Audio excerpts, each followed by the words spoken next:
মই প্ৰাণে মৰা চেষ্টা কৰিলেহে ইমান দেৰি জীয়াই নাথাকিলেন, মৰিলেহেঁতেন। অখিল গগৈ জানে অখিল গগৈ মোৰ হাতত হত্যা হ'ব। হত্যা কৰা আৰু হত্যাকাৰীক ৰক্ষণাবেক্ষণ দিবলৈ বিচৰা সকলো কিন্তু এক প্ৰকাৰৰ হত্যাকাৰীয়ে। বন্ধু বান্ধৱীসকল, নতুন এটা ভিডিঅ'লৈ আপোনালোকক আটাইকে স্বাগতম জনাইছোঁ। আৰু কুশল দুৱৰী যি নেকি নিজৰ হত্যাকাণ্ডৰ সেই কু অপৰাধবিলাক ঢাকিবৰ কাৰণে নামে কি কৰিছে সলাই দিছিলে। নাম আছিল কি জয়ন্ত হাজৰিকা, আৰু তেওঁ এতিয়া দি ল'লে কি কুশল দুৱৰী। আৰু সকলোৱে জানে তেওঁ এজন হত্যাকাৰী, আৰু এই হত্যাকাৰীজনক এতিয়া ৰক্ষণাবেক্ষণ দিবলৈ যোৱাবিলাকো কিন্তু এক প্ৰকাৰৰ হত্যাকাৰীয়ে। আৰু তেওঁ যি দলেই নহওক কিয়, যাকেই নহওক কিয়, যোনটো দলেই নহওক কিয়, তেওঁ যে অখিল গগৈক কৈছে মই হত্যা কৰিমেই, মই তাৰপিছতে তেওঁ লাজ পাইছে, লাজ পাই পেলাই তেওঁ ছেকেণ্ডত কথাটো সলাই দিছে কি মুখ কথাই নুফুটে, মুখখন বেকা বেকি কৰি পেলাই যিকোনো কথা যিকোনো মন্তব্য তেওঁ আগবঢ়ায়, আৰু লাষ্টত সলাই দিলে কি মই ৰাজনৈতিকভাৱে মানে তেওঁক মই হত্যা কৰিমেই। হত্যাকাৰীৰ মুখত অকল হত্যাৰ কথাই, তাৰ বাদে অইন অইনটো নোলায়। আৰু কি ক'ম, বহুত কিছুমান মনত ক্ষোভ আছে, কিন্তু এই মুহূৰ্তত ক'ব পৰা অৱস্থাত নাই। তথাপিও আপোনালোকৰ মাজলৈ দিব লাগে কাৰণে দি থৈছোঁ। আৰু মই আপোনালোকক কওঁ শুনক, এইখিনিতে কেইটামান মোলৈ ফোন আহিছিলে কিছুমান কথা জানিবৰ কাৰণে, আৰু মই কওঁ শুনক, মই সেইবিলাকৰ লগত একেবাৰে জড়িত নহয়, মোক সেইবিলাক কৈ পেলাই লাভ নাই। মনত মোৰ যি আছে সেইটো সময়ত আপোনালোকে গম পাব, কিন্তু মোৰ লগত সেইবিলাকৰ সম্পৰ্ক একো নাই। আৰু সেই হত্যাকাৰী বুলি কোৱাৰ লগে লগে এতিয়া গা নোম শিয়ৰি উঠে। বহুত ক'বলৈ মন যায়, কিন্তু সেইবিলাক কথা মই নকওঁ। কিছুমান ব্যক্তিগত কথা ক'বলৈ যোৱাটো মানে মোৰ নিজৰ দুৰ্বলতাটো আপোনালোকৰ আগত দেখুৱাই দিয়াই হ'ব। সাতে পাঁচে 12, পাঁচে সাতেও 12 কৰি মই ভিডিঅ'টো বনালোঁ। বন্ধু বান্ধৱীসকল, এইজন হত্যাকাৰীয়ে এসময়ত নেকি কি কৰিছিলে জানেনে? তেওঁ এঘৰ মানুহৰ, মই পাইছোঁ তাৰ মানুহে কৈছে, এঘৰ মানুহৰ মাক দেউতাক লগতে ছোৱালী দুজনীক তেওঁ উলিয়াই আনি চুচুৰাই গুলিয়াই মাৰিছিলে। আৰু এই হত্যাকাৰীটোক কি কৰিছে, আমাৰ বোলে শিৱসাগৰৰ মানুহখিনি বহুত শিক্ষিত, আৰু ময়ো কওঁ শিক্ষিত, কিন্তু তেওঁলোকে কি কৰিছে এতিয়া এই গুণ্ডা হত্যাকাৰীটোক তেওঁলোকে কি কৰিবলৈ বিচাৰিছে, ৰক্ষণাবেক্ষণ দিবলৈ বিচাৰিছে।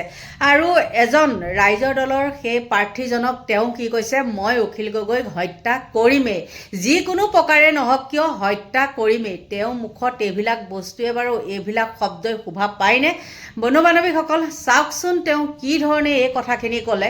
অখিল গগৈক প্ৰচাৰ চলাব নোৱাৰাৰ হুমকি কুশল দুৱৰীৰ, আৰম্ভণি ইয়াৰ পৰাই। মোৰ হাতত হত্যা হ'ব, ৰাজনৈতিকভাৱে তেওঁক এবাৰ মই হত্যা কৰিমেই। শিৱসাগৰ বিধানসভা সমষ্টিৰ বিজেপিৰ প্ৰাৰ্থী কুশল দুৱৰীৰ এই মন্তব্যক লৈ ৰাজ্যজুৰি সৃষ্টি হয় তীব্ৰ বিতৰ্কৰ।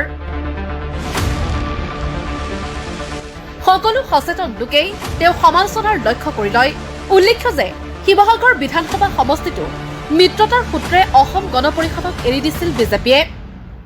অসম গণ পৰিষদৰ প্ৰদীপ হাজৰিকাই যোৱা শুকুৰবাৰে মনোনয়ন পত্ৰ দাখিল কৰে, কিন্তু মিত্ৰতাৰ সকলো ধৰ্ম ভংগ কৰি তথা অসম গণ পৰিষদক চূড়ান্ত প্ৰতাৰণা কৰি বিজেপিয়ে কুশল দুৱৰীক প্ৰাৰ্থিত্ব দিয়ে। সোমবাৰে কুশল দুৱৰীয়ে মনোনয়ন পত্ৰ দাখিল কৰে।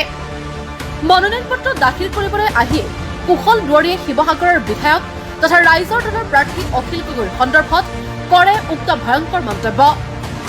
কুশল দুৱৰীৰ এনে মন্তব্যৰ প্ৰতিক্ৰিয়া প্ৰকাশ কৰে অখিল গগৈয়ে।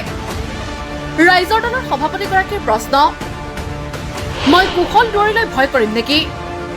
অসমৰ আটাইতকৈ বেছি হত্যা কৰা মানুহজনৰ প্ৰতিদ্বন্দ্বিতাত যদি ভয় খাওঁ, তেতিয়াহ'লে মই সৰব বা সাহসী বিধায়ক বুলি কোৱাৰ ধৃষ্টতাই নাথাকিব।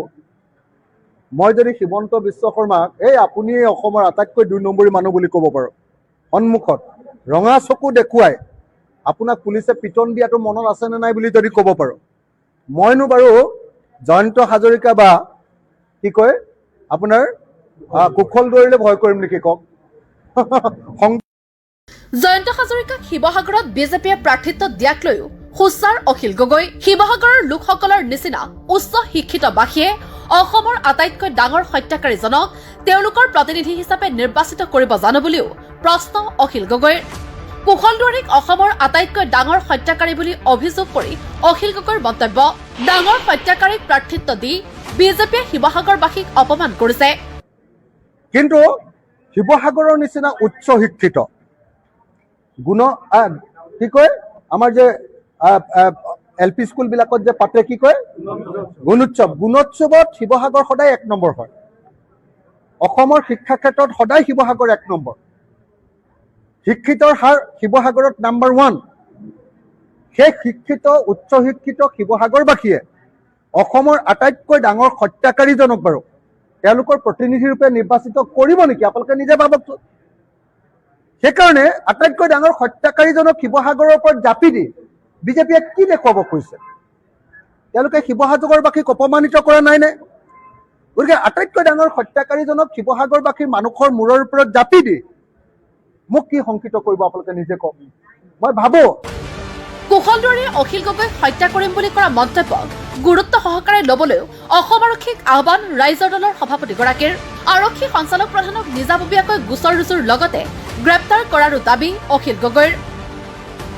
বিজেপিৰ কুশল দুৱাৰীৰ প্ৰাৰ্থিত্ব বাতিলৰো দাবী অখিল গগৈৰ। ইপিনে অখিল গগৈৰ মন্তব্যক লৈ কঠোৰ সকিয়নি কুশল দুৱাৰীৰ। অখিল গগৈৰ লগত শিৱসাগৰৰ ভোটাৰ ৰাইজ নাই বুলি মন্তব্য কৰি কুশল দুৱাৰীৰ হুমকি। অখিল গগৈক আক্ৰমণ কৰিলে শিৱসাগৰত নিৰ্বাচনী প্ৰচাৰ চলাব নোৱাৰিব।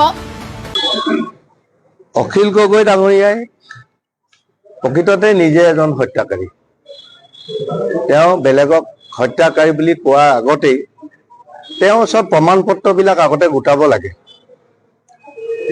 কাৰণ তেওঁ ৰাজনৈতিকভাৱে এই কথা বতৰাবিলাক কৈ আছে। তেওঁৰ হাতত কোনো তথ্য নাই আৰু মুকলিকে মই তেওঁক আহ্বান জনাইছো যে তেওঁ মোক ব্যক্তিগতভাৱে আক্ৰমণ কৰিব নালাগে। তেওঁক যদি মই ব্যক্তিগতভাৱে আক্ৰমণ কৰো গতিকে তেওঁ ইয়াতে নিৰ্বাচন প্ৰচাৰ চলাব নোৱাৰিব। কাৰণ আজিৰ দিনত আপোনালোকে জানে অখিল গগৈৰ লগত শিৱসাগৰ কোনো ভোটাৰ ৰাইজ নাই। যোৱা 5 বছৰে অখিল গগৈ কি কৰিলে, শিৱসাগৰ সমষ্টিটো মান সন্মান ক'ত পেলালে আপোনালোক সকলোৱে জানে যে আজি বিধান। ইপিনে কুশল দুৱাৰীক বিজেপিয়ে প্ৰাৰ্থিত্ব দিয়াক লৈ সামাজিক মাধ্যম যোগে তীব্ৰ ক্ষোভ উজাৰিছে লেখিকা ডক্টৰ আকাশীতৰা শইকীয়াই। অসমৰ প্ৰথম শ্বহীদ সাংবাদিক শিৱসাগৰৰ বিষমুখৰ কমলা শইকীয়াৰ হত্যাত জড়িত একালৰ দুৰ্ধৰ্ষ আলফা নেতা জয়ন্ত হাজৰিকা তথা বৰ্তমানৰ কুশল দুৱাৰী। সেইগৰাকী শ্বহীদ সাংবাদিকৰ কন্যা ডক্টৰ আকাশীতৰা শইকীয়া। জয়ন্ত হাজৰিকাই শিৱসাগৰত এসময়ত কি সন্ত্ৰাস চলাইছিল সেয়া সকলোৱে জানে। সেই জয়ন্ত হাজৰিকা ওৰফে কুশল দুৱাৰীক বিজেপিয়ে প্ৰাৰ্থিত্ব দিয়াক লৈ নাম উল্লেখ নকৰাকৈ ডক্টৰ আকাশীতৰা শইকীয়াৰ সামাজিক মাধ্যমত পোষ্ট। শিৱসাগৰৰ শ্বহীদ সাংবাদিক দেশ হিতৈষী কমলা শইকীয়া দেৱক আৰু শ শ নিৰীহ মানুহক পুনৰ হত্যা কৰা হ'ল। ধিক এই ৰাজনীতি, বিবেকহীন ৰাজনীতি। কুশল দুৱাৰীক বিজেপিয়ে প্ৰাৰ্থিত্ব দিয়াক লৈ এতিয়া সৃষ্টি হৈছে তীব্ৰ বিতৰ্ক। এনে প্ৰেক্ষাপটত শিৱসাগৰ সমষ্টিবাসীয়ে কি সিদ্ধান্ত গ্ৰহণ কৰে সেয়াহে হ'ব লক্ষণীয়। আপোনালোকে বেয়া নাপাব আৰু এই হত্যাকাৰীটোক যে মানুহে এতিয়া ৰক্ষণাবেক্ষণ দিছে, তেওঁ যে আশে পাশে আছে, এই সকলো কিন্তু এক প্ৰকাৰৰ হত্যাকাৰীৰ কি বুলি কয় সমৰ্থককাৰী বুলিয়ে ক'ব লাগিব। তেওঁলোকে জানে সকলোখিনি মানুহ তেতিয়াৰ দিনত কিন্তু মৰি যোৱা নাছিলে, এতিয়াও জীয়াই আছে। আৰু কিছুমান ডেকা গাভৰু মানুহেও গম পায় যে তেওঁ এজন হত্যাকাৰী। তেওঁ কিমান মানুহক হত্যা কৰিছিলে, কিমান মানুহে তেওঁক দেখিলে ভয়ত গৈ পেলাই কি কৰে, দৰ্জাত মাৰি পেলাই ভিতৰত সোমাই থাকে। আৰু এই হত্যাকাৰীটোক কি কৰিছে, সেই শিক্ষিত সমাজ এখনে তেওঁক এতিয়া কি কৰিছে, ইটো মানে কি বুলি কয় শুৱে বাৱে আছে।